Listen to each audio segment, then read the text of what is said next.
Hi sailors, and welcome to a new podcast here on explorenorth.no. I'm your host, Jon Amtrup. Again, a little update from my side. Just bought a 46 steel catch Bruce Roberts with some friends of mine. We're gonna put up some high latitude sailing courses above the Arctic Circle in the coming winter, and then some adventurous trips in the high latitudes.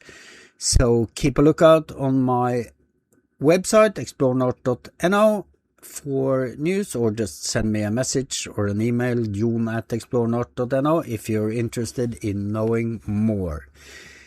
This time, we're again returning to the high latitudes. We are talking to Martin Hartland on his Moonraker, which he's sailing with his wife Svetlana. They have sign up for the High Latitude Challenge, Jimmy Cornell brainchild, which there's a previous podcast about with Jimmy, which is a race, or not a race, it's a rally to Antarctica and the Northwest Passage in the same season. Not the same season, but in a year. So we're going to talk about how they outfitted their boat and their plans and expectations. So listen to this and maybe you'll be inspired to do some serious high latitude sailing.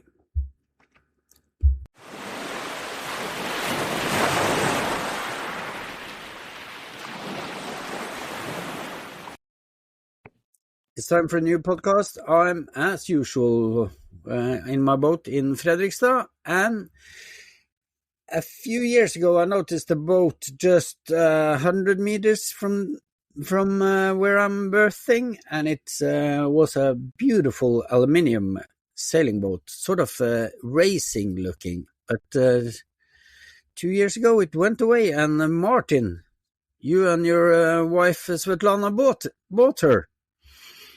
Yes, we found the boat my wife found the boat on fin.no of all sites, and I've been looking for about 5 years and at different boats at all these different websites and so on, and I was lying in bed reading something, and she was on fin.no, which you know very, very well, and she started telling me all about this aluminium boat. And as she went through, I said, how long is it? She told me the length. I went, oh, that's good. What's engine it got? She told me the engine. That was good. And the more she went through this, the more she got my attention, until I grabbed her iPad off of her and said, hang on a minute, we need to go and have a look at this. And we went down to Fredrikstad, your town there, Jon, where you live, and berth your boat pretty quickly after that. And yeah, it was, my wife fell in love with the boat. I certainly loved it. I'd already said to her, don't look too interested, but it was too late by the time she'd been on board. And it did meet what we were looking for in an Arctic a vessel that would be good for high latitudes. Yep. At least in our opinion, would be good insulation, a good heating system on board, central heating, in fact, with a diesel boiler, aluminium hull, very well constructed. And we were looking specifically for a boat that wouldn't be too heavy, so it would have fairly good light wind performance, because, as you know, up in those areas, there's a lot of it can be very quiet, very little wind sometimes, and I don't really want to spend huge amounts of money on diesel if we can sail even in light winds. So this boat is about 13.5 tons, which for a boat of 53 feet is not bad. I think that's pretty good. So, and she's proven to be quite a good light wind performance vessel. You know, we can sail in 3 knots. We can do 3 knots in 6 knots of wind, and I think that's pretty good, really, for a metal boat. That's nice. Now, my boat, which is 45 feet and in aluminium, is 1 ton heavier than your boat, actually. Oh, wow. Yeah. We'll have to compare notes on plate thickness and things like this. I think I got more wood down below than you guys. Yes, yeah. The guy that built this boat, a guy called Tite, who lives in Svendborg, and he built this boat for himself, and he planned to build several of these boats. And he's a boat builder. He runs a company down there, Svendborg Werft, and they build aluminium boats. But he did put a lot of attention into lightweight decking. Everything's fairly lightweight inside. My last boat, like yours, had a lot of wood inside. I can see from your picture you've got a lot of wood, and that really weighs it down. But this is kind of light construction inside. And he did win a couple of races It had a bit of a racing history. However, it's had a few owners. It was built in 1998. It was launched, but it's added a boiler, central heating, a generator. By the time you've done all that, you're not going to win any more races. No. So weight has been added. Yeah. Yeah. I looked at it several times, and it looked very racy. It did. Looked like a proper sailing boat. Yeah, it is. It is. It's a good performance boat. It's got water ballast tanks, 1,500 kilos each side, which is useful. Two-wheel positions. It is quite. I feel it's, for its age, it's quite a modern looking boat, Yep. and that was good. And a fair play to Tite. He did a great job of designing it together with a Swedish designer. I think they did a good job of it, and like I said, it was successful in the Danish racing, some regattas around the Baltic there, where Svenborg is, where Tite is from. But did they only build one? He only built one. Yeah. It's interesting because, for example, he seriously was serious about building a series, because he even bought the extrusion dies for the mast. The mast he extruded in one piece. It's a 25-meter mast. It's one piece that he extruded.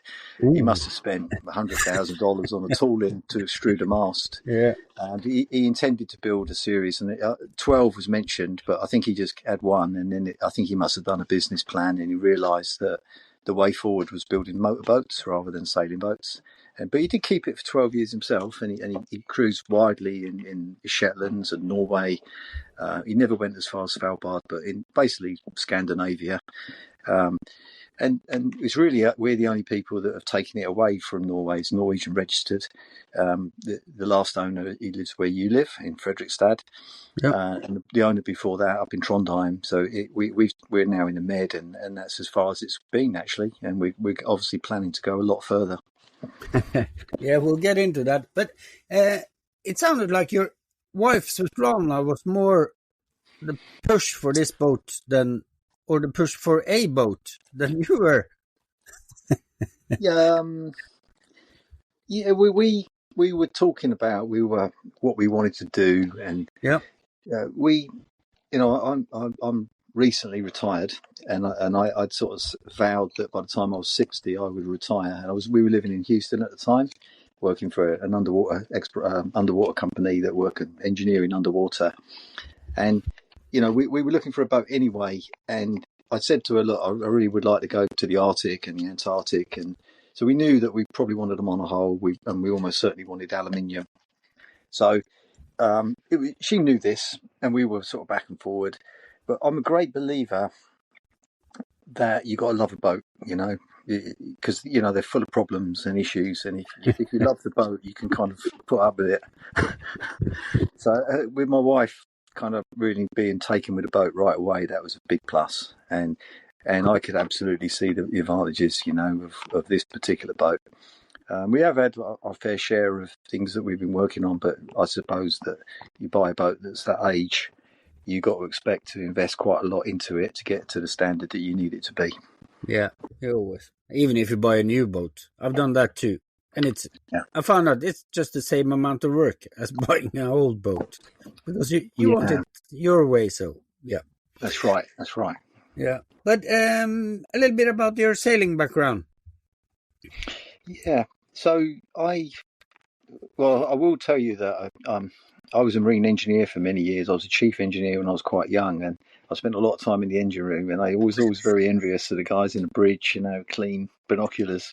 And I when I got to about 30, 32, I got enough money together to get my first boat, and I bought a 40-foot steel boat, Bruce Roberts design, which I bought in Holland, and I sailed it up to Oslo, and I spent the winter in Oslo on it, and it became a kind of office for me and my project team, because we were building ships in Norway at the time. Cool. So I learned to sail that, but I did some competent crew courses, and then we just got going with it. And I had that for a winter in Oslo, then down to the Canaries, over to the Caribbean, around the Caribbean, and then back to Copenhagen. And I sold it in Copenhagen. I had that boat for about 5 years, and that was 25 years ago. After that, that was my first boat and last boat before this one. Between then and now, I bareboat chartered quite a few times, maybe once or twice a year in the Caribbean and Mediterranean. So we would do that regularly. I just try to keep my hand in. When I was living in Oslo for a while, I had a hobby cat. That was a lot of fun. Didn't have an engine, and I vowed my last boat was a bit heavier. It was a 40-foot boat, 37-foot on the waterline, and that was a 15-16 ton boat with a long keel. And it was a bit of a pig to manoeuvre in marine. There's no bow thruster or anything like that, and not particularly good light wind performance, but a very good sea boat. And it was very robust and forgiving, But I wanted something that I could sail a bit more in light winds, because I hate getting the engine on if in this, you know what I mean. It just feels like you kind of, what's the point, going at 6 knots and. So that's really it. And then since I retired with this boat, and I retired last summer, we've probably done, I think I wrote it down here, 7,500 miles with this boat now, all the way down from Oslo down to Lingur, down through the Baltic, all the way through Holland and UK, down to Spain, Portugal, into Gib. We had Christmas in Gib, and then we've been going around the Mediterranean. And what we've been trying to do is get quite a lot of sea miles, get our improvements done, get to know the boat really well, get our own house in order. Yep. Because we knew we signed up for this high latitude challenge, which we're going to talk about, and we wanted to make sure that we were ready, the boat was ready, and we're still doing that. And we're just going to go on an Atlantic crossing, and we're going to be leaving we're leaving on Monday actually, down to the Canaries, and we hope to be over there by Christmas, and then we're going to come back in May next year for the start of the high latitude challenge, and that'll give us a couple of long ocean trips on the boat. And I think by the time we've done all that and we've continued doing a few more improvements, we're kind of hopefully ready. But, not so much just the boat, but ourselves. I think it's the boat, it's the people, the crew. It's like my wife and I. Are we ready for it? Are we able to do it? So it's something we always wanted to do, and now we're just trying to make it happen. We've got the time now to do this. Very cool. What kind of sailing experience does your wife have? Really, only she did a day skipper course in Houston, out in the Clear Lake area. Yep. A little bit limited, that of course, and then she's been bareboat sailing with me. Probably done that about eight times, I suppose. A week here and a week there, and then really just she's learnt with me when she's been sailing, and she's good, she's great, she enjoys night sailing and things like that, and do a watch at night and things like that, and that's and she's great with everything. I'm trying to get her to do the manoeuvring, but I'm not quite ready to let the helm go. My aim is that she does all the manoeuvring, I do the ropes. Yeah, that sounds like a good. Not quite there. She needs a bit more training on that and things, but yeah, it is a big boat, so it takes some confidence. Yeah. We are. We're learning all the time, like most people. I did do this year only because I was in Palma, and I thought that'd be really good to do. I did an RYA offshore yacht masters course as well. I did that, passed that okay, and I intend to do the ocean yacht masters one as well imminently. Just because, not because we really have to, but I just would like to do that really. Yep. Make sure that I've not missed anything, and I do find that we learn every voyage we do. We learn some new things. We learn about the boat. We learn about ourselves, and it seems to be a never-ending process. And I'm sure you're the same, Jon. Yeah. You're always learning something. Yeah, that's the fascination about sailing, isn't it? You never stop learning. Yeah, you never. Nowadays, there's a lot of information on podcasts and different books and online books and a lot of websites and blogs, and I soak it all up, and it's pretty interesting, especially when you want to get input and to do upgrades and different ways of tackling the problems, Yeah, speaking about upgrades, what kind of upgrades have you done to the boat to prepare yourself for the high latitude? Well, a lot of it was, I would say, some things was high latitude related, some things are things that I just knew we would need to do. Going through the list, I mean, a new set of sails on there made by Doyle Sails down in Linga. He did a great job for us. New mainsail, new jib, new rigging. Southern Spars down there in Blommenholm, and I think the name of the place was that. We put a new rig. We upgraded the rig a bit. We compacted wires as well, so it's a bit stronger as well. We've just finished a new 24-volt upgrade to the system. We got lithium phosphate batteries, 24-volt, 400 amp hour, all new 24 distribution. That was kind of old with a lot of switches. Now we've got all these Lynx distributors, all this Victron equipment. It's not cheap, but it was a weak point that we knew we had to address. We've put on a new bimini, obviously down in the Mediterranean, not so much high latitude, but it's still important to keep out the sun and everything. We've improved the solar panel, renewables. I just put on yesterday a new wind generator. We've got another 400 watts of solar gone on the bimini. The biggest one, I would say, for high latitudes, we've added an inner stay. It's a 2-to-1 system, and then we've got a furling storm jib. I call it a storm jib. It's more of a staysail, heavy weather jib. It's quite big, it's a very tough sail that was made by Palmer One actually here down in Mallorca, and that's a great sail to put up. Very flexible. You can use it as a staysail or a storm jib. Cool. That was one of the biggest things, our strategy for dealing with heavy weather. We also added a third reef to the main because there's 3 reefs here now, and it's a very deep reef that's balanced well with the storm jib plan. Cool. Yep. And then a big 160 square meter furling Jenica, which we had made here down in Palmer One, down in Palmer, Mallorca, and that's really and it's on a furler, so that's really our downwind solution. Is a deep reefed, a second reef in a mainsail. Maybe the storm jib had the staysail up as well, and the furling Jenica.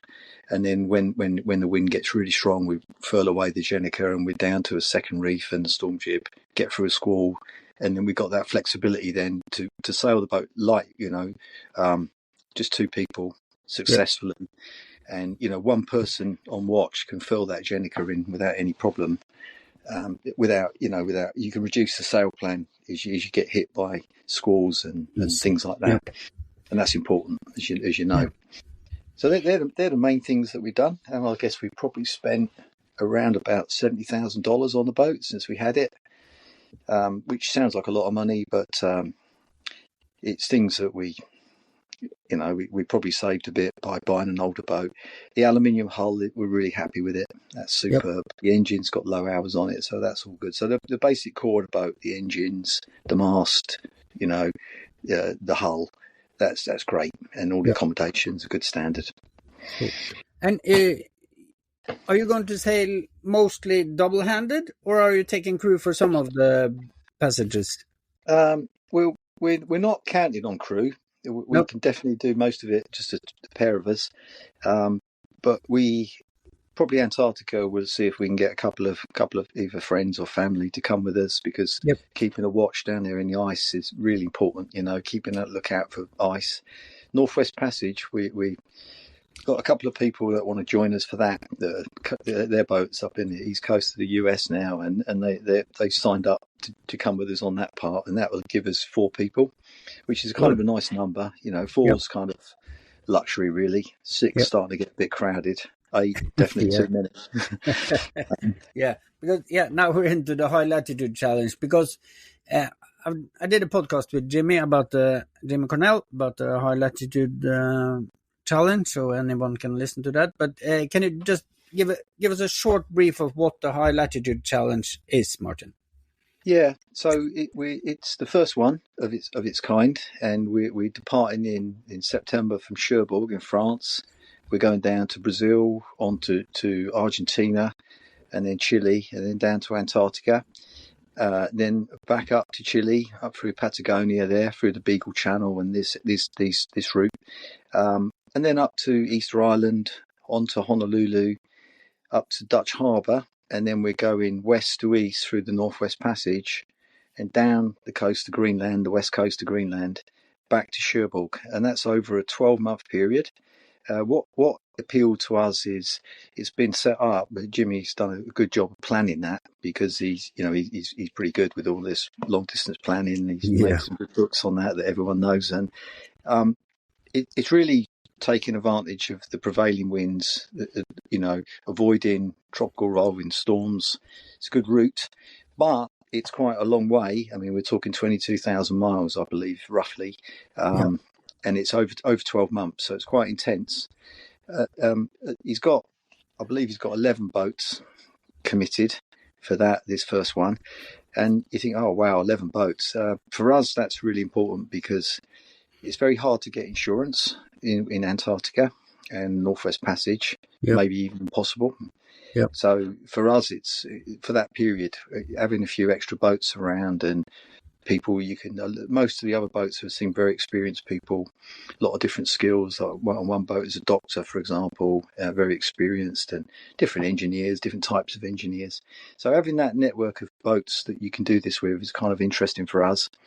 And Jimmy and his daughter Doinia is doing a really good job of organising that, and we're pretty excited about it.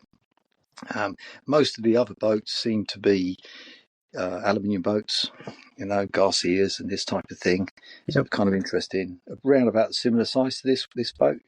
There is a couple of fiberglass boats, I think, but they're well constructed, heavy fiberglass boats that should be good for even if they get in contact with some ice as well.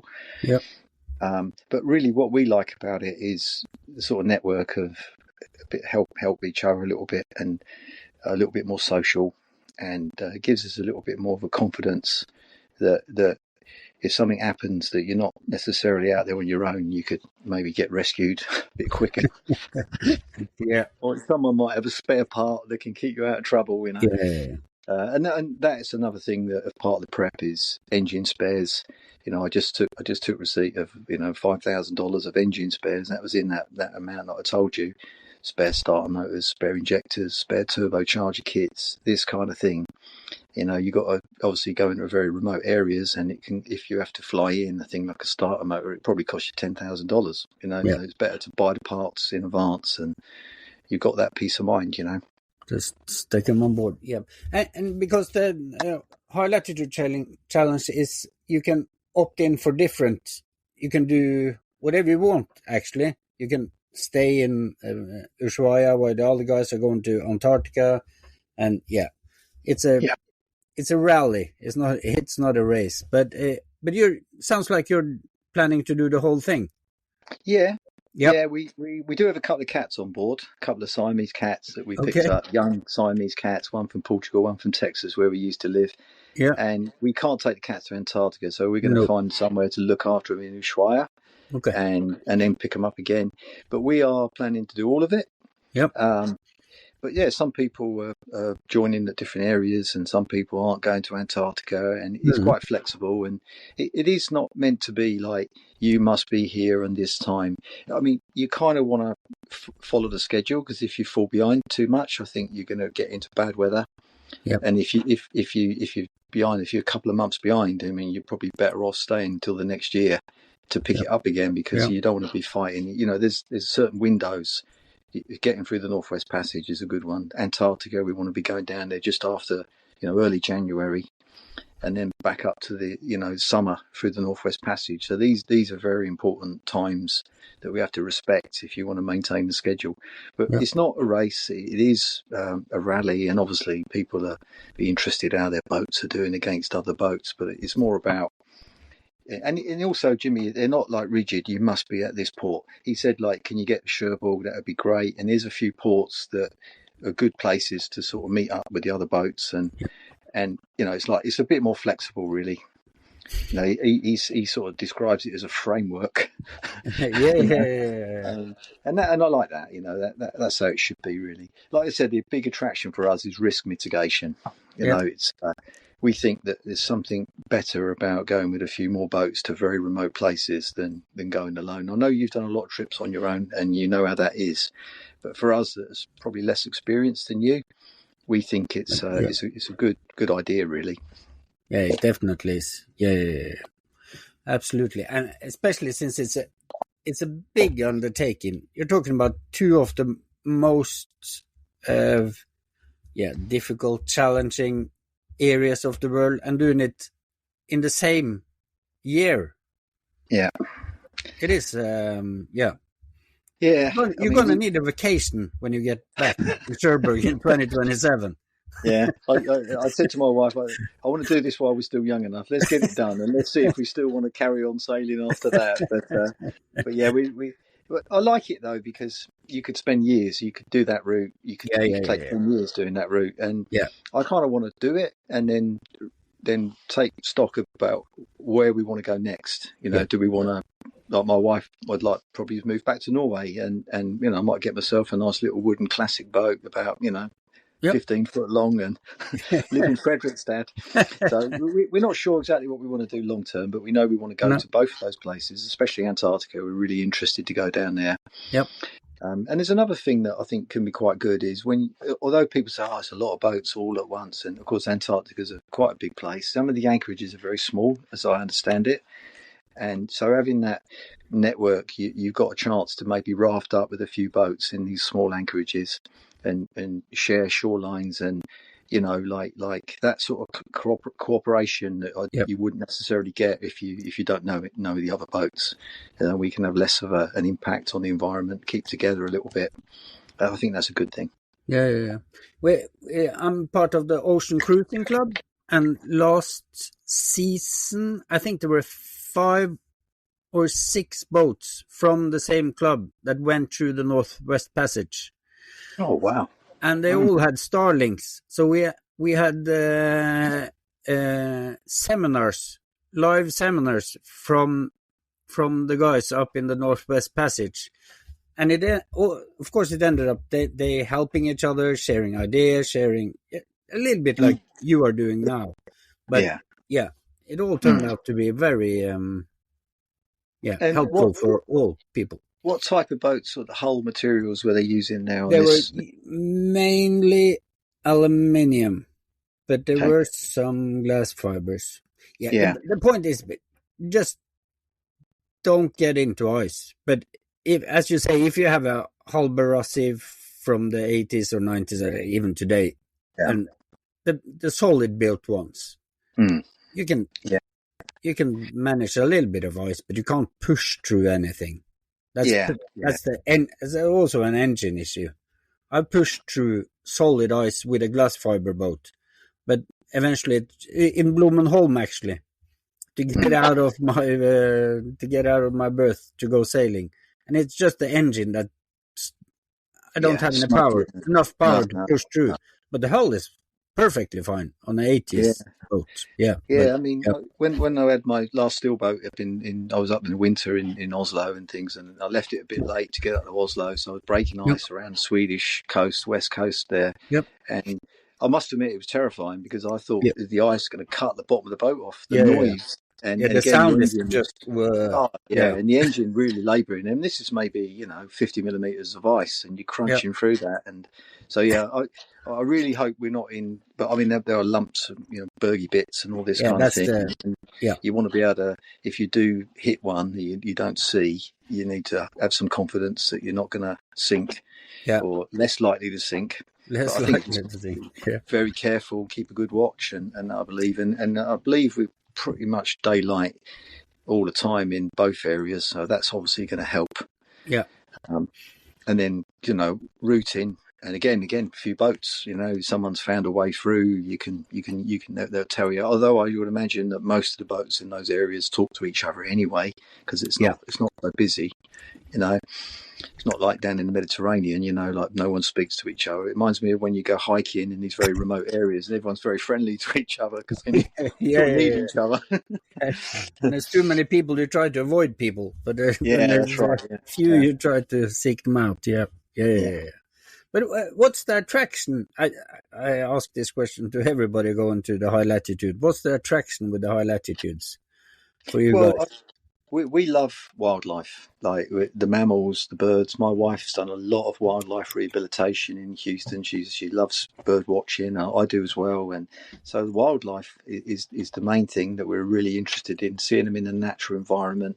That I suppose that's the number one draw. I understood that you were planning to go to Svalbard this year, next year. Yeah, we I'm trying to get into the scientific part of it, or your environmental, if there's something there. We don't have to So discuss the project that didn't go. yeah, No. there's a project that um, a guy I've got to know quite well was still trying to get money to get Yeah, going, and it was a really worthwhile project using yeah, some expedition boats to go up and gather data, and we were planning. We'd offered to support that, and we were going to be one of the boats that was going to support with a film crew, for example. And we were really looking forward to that. We were going to come back up and do the Svalbard trip, because I never made it to Svalbard with my last boat. I always wanted to go there. yeah. But unfortunately, he didn't get enough money to get started, and he got to the cut-off point. But he's still working on it, and there's a big presentation coming up, which you may know about in a few weeks, actually. Yeah. And so that might happen again. But that particular scientific expedition is something that will happen over 10 years anyway. So he knows where we are, and he will call us if we can help again. And certainly when we get back to Norway, if there's an opportunity to go up, because this was the kind of route up to Svalbard, across to the east coast of Greenland, down to Iceland, and back to Plymouth, in fact, Plymouth University, because that's kind of a circular route. And we're definitely interested in doing that, and we'd love to get up to Svalbard at some point. It's just not going to be, obviously, for a couple of years yet. Nice. Are you going to do any scientific? There's a lot of citizen science going on. Yes, we haven't committed yet to anything. The same guy that's organising this trip, this expedition I was just talking to you about, he's also working on some electronics that yachts can carry when they go on these passages, and they can capture meaningful data that can be open source for scientists to look at environmental things. And we're really interested in perhaps taking something like that on board, rather than throw over sonar buoys or whatever it is, the latest thing that they throw over the side. There's a hell of a lot of them floating around out there, I think, because quite often people do that. Yeah. But if there's some way that we can put something on the boat, we can record data or other sampling, we're interested. If any of your listeners would like to get in contact, we'd love to support. And Jimmy's looking at that for the High Latitude Challenge, to see what, with a few different organisations, to see if there's anything there. We haven't locked in anything yet, but we're absolutely more than willing to do something like that if it's going to be worthwhile. Yeah, I'm working with something called the Seakeepers Society.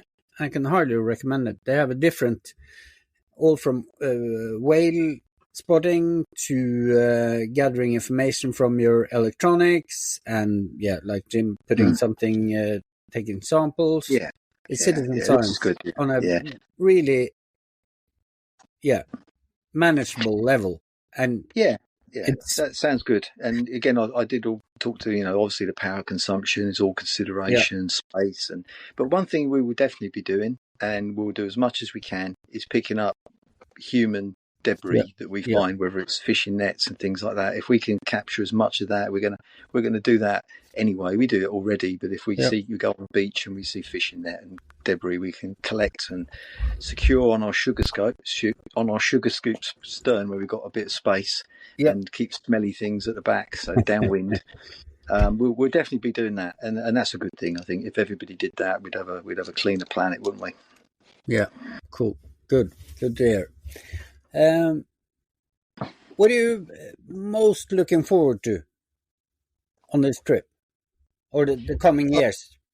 Well, I quite like the long passages, and like the ocean parts of it. But I've sent a couple of ships, and I've prepared ships to Antarctica. I've never been to Antarctica, but I've prepared a few ships for Reba Shipping that have gone down there for different purposes. Never made it, but arriving at Antarctica and seeing all that, when the sun's shining and all the mountains, and seeing the wildlife, that's the thing that I'm mostly, and also Chile and that Patagonia area, which I know is stunning. I've never been, but I've got to go. It's one of them places.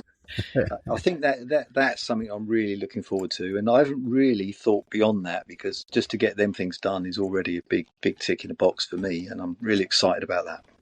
Yeah, now it sounds like a true adventure. But what about the coming months? You're going to the Caribbean? Yeah, Yep. we're heading off down to the Canaries. We're leaving on Monday. We're just here in the Costa del Sol at the moment, just picking up a few things, getting a few pet vaccinations finished. Yep. We're going down to the Costa del Sol, and then we're going. We're going down to the Canaries. I'm going to pull out the boat, give it a get all any growth off, and give it some anti-fouling and underwater checks. Over to the Caribbean, we're going to go over to the Lesser Antilles area. We're not going to do a lot in the Caribbean. We're not going to charge around. We're just going to stay up in that part up there, maybe the US Virgin Islands and the BVI. Okay. And then we're going to come back, via Bermuda and the Azores. And that will give us these, I think, good proving long distances. Yeah. It's not so much the boat. Like I said, it's make sure that we're good at provisioning for long passages. And they're as long as passages as we need to do in the high latitude challenge as well. So it will make sure that we've got everything, we're organised, where we put things, what we take with us. Yep. So we see it as kind of proving voyages, really. Cool. But are you participating in the Atlantic Rally for cruisers, the Jimmy Connell first rally? No, we're not. No. I've done a couple of trips across the Atlantic already before, and I didn't do it then either. No. I want a bit of flexibility as well. Like we're not decided yet if we're going to go to Cape Verde or not. We might even just head south and just see what the wind's like, and if we get good winds, easterly winds, and we just turn to starboard and keep going to the Caribbean. And if it's light winds, we might go to Cape Verde. So we like that flexibility as well. Yeah. And again, we don't, although we think that's a great thing that people do, and we're really good, and we feel a bit more confident that we don't, it's a little bit more. It's not like down in Antarctica, right? You're not crossing the Southern Ocean. It's not as remote. No. You can get good supplies before you go. You get good supplies when you get to the Caribbean. Yep. So we don't feel that we need that sort of safety net as much as you might do, in different parts of the world. Cool. How are you planning to do the watches? I'm guessing just you and Svetlana over the Atlantic. Yeah, when it's two of us, we do 4 on 4 off. Typically 4 on 4 off. Yep. Yeah, right. and if we're 3, which is quite a nice number actually, then we do 3 on 6 off, which is kind of luxury. Yeah. So we kind of do that, and obviously if we're 4, then we probably do 4 on 8 off or something like that. We haven't really thought about that, so we focus on 2 and 3. And that works quite well. You get a good rest. You're not on your own too long through the dead of night. A lot of the stuff we've been doing is although we do a lot of night sails, it's often near the coast. You don't want to do too long as well. It's kind of intense. Boats everywhere. So that's our plan. In Atlantic, I think we'd stick with 3 on 3 off or something. Yeah, but the night shifts in the Atlantic is some of the best, especially when you're doing it solo and it's a clear sky and the stars, and that is. Yeah, I'm looking forward to that again. And the other thing, we're not really practicing astro navigation, obviously, because like most people, we've got all kinds of chart plotters and devices. But we are planning to. I need to do some astronav on the way over, and get some nice moonlit nights where you can get the horizon and shoot some stars and get some positioning. So I'm looking forward to spend some time doing that, and then practicing that a bit more.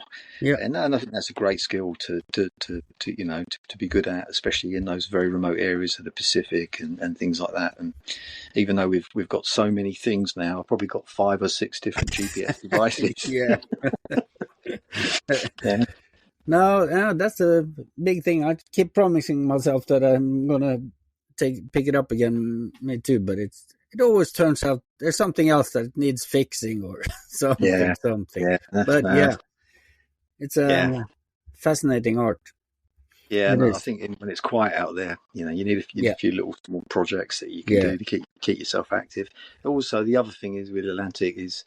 Last time I went, how are you going to sail it? I mean, the last time I went twin head sails, and we rolled our way across the Atlantic, and I was like, oh my god, never again. But this time we're going to try to broad reach with our furling Jenica, right? And we'll see how that goes. But I'm hoping that we can make it a bit more comfortable than the way it normally is. Yeah. When are you planning to set across from the Canaries?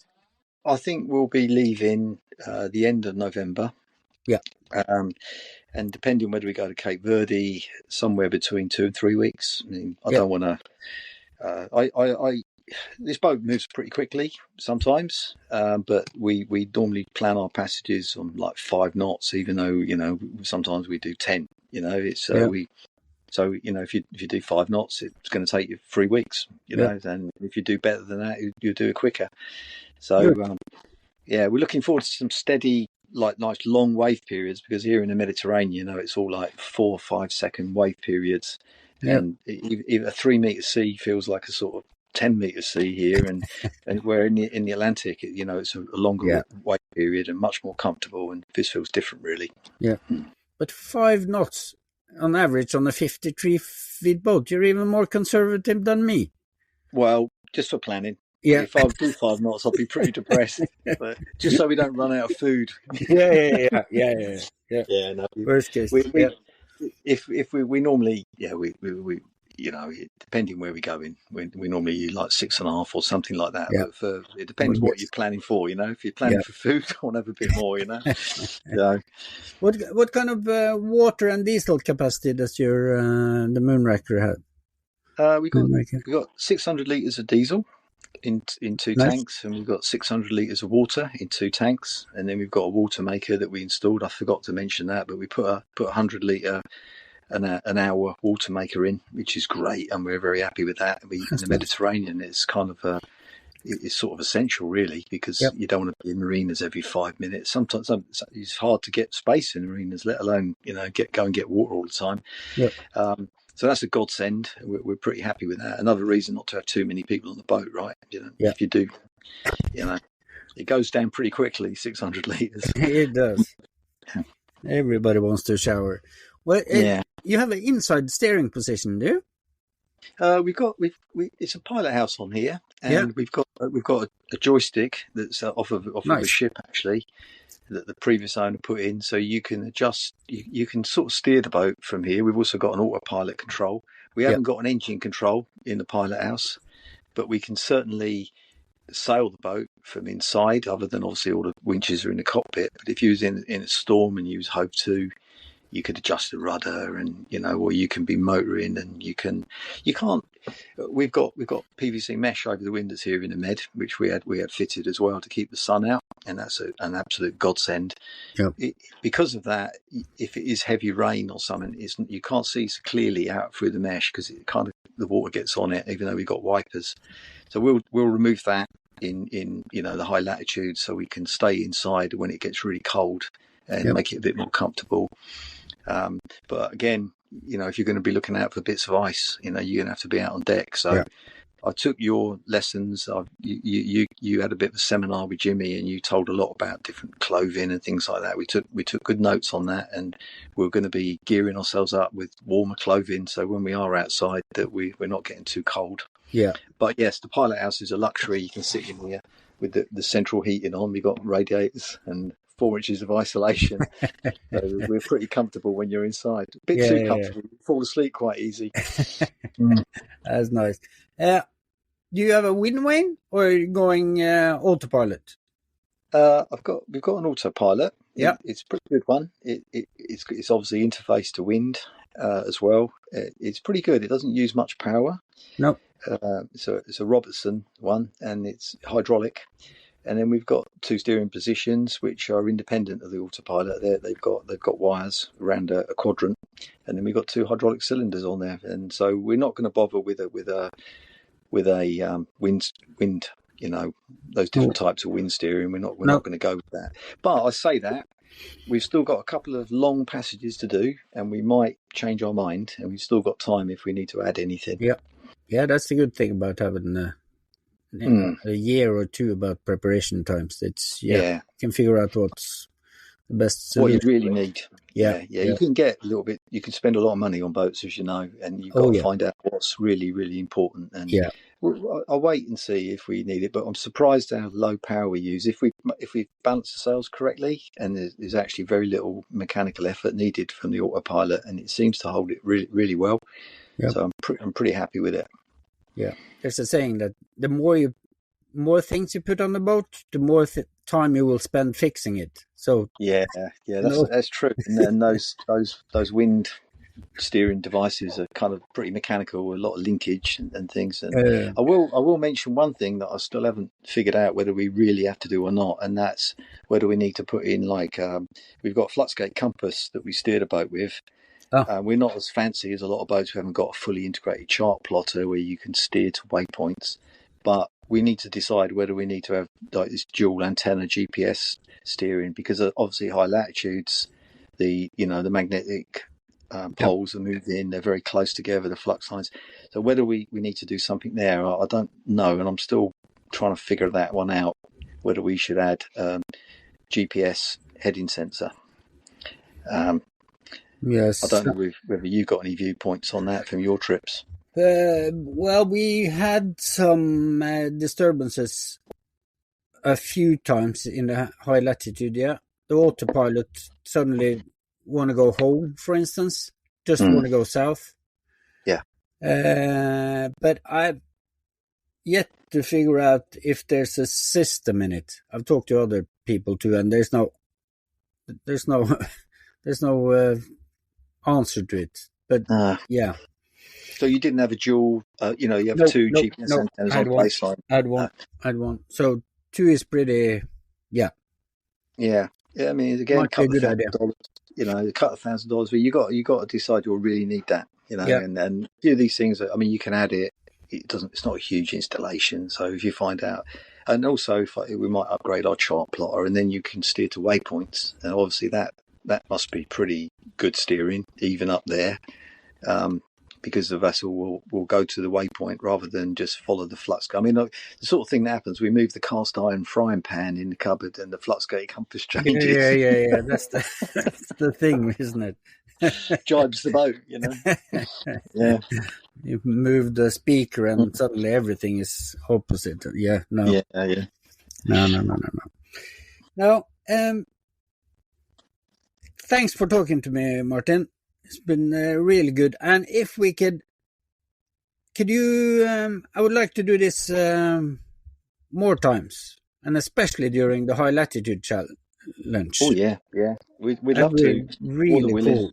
Yeah, because you obviously have Starlink, and that should work the whole way. And yeah. We hope so. We're kind of relying on that these days. Relying on it. Yeah. So if you can have agreement on that would be great. Yeah, no, absolutely no problem. I'll keep you posted. And and one of these days we'll bump into you in Fredrikstad, I'm sure. Oh, yeah. Keep on trying. I've been away when you've been here, so maybe I'll be here next time. Thanks, Martin. Very good, Jon. Enjoy your weekend. And thanks to all your listeners as well. Thank you. Thank you.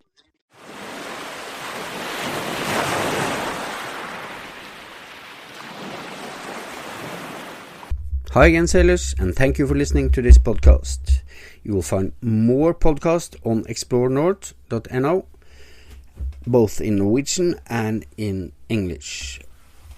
If you want to know more about sailing in cold waters, I can highly recommend, without blushing, the book I wrote together with Bob Shepton. It's called, surprise, surprise, High Latitude Sailing, Self-Sufficient Sailing Techniques for Cold Waters and Winter Seasons. It covers pretty much everything you need to know to get out sailing the whole year round and sailing to remote places in the world. You'll find it, you can buy the book on explorenorth.no, on Amazon, or have your bookstore order it. If you're interested in Svalbard, I also wrote Sail to Svalbard. You can buy them at the same places. So please don't hesitate to contact me if you have any questions at all. You'll find me on explorenorth.no. In the meantime, go out sailing.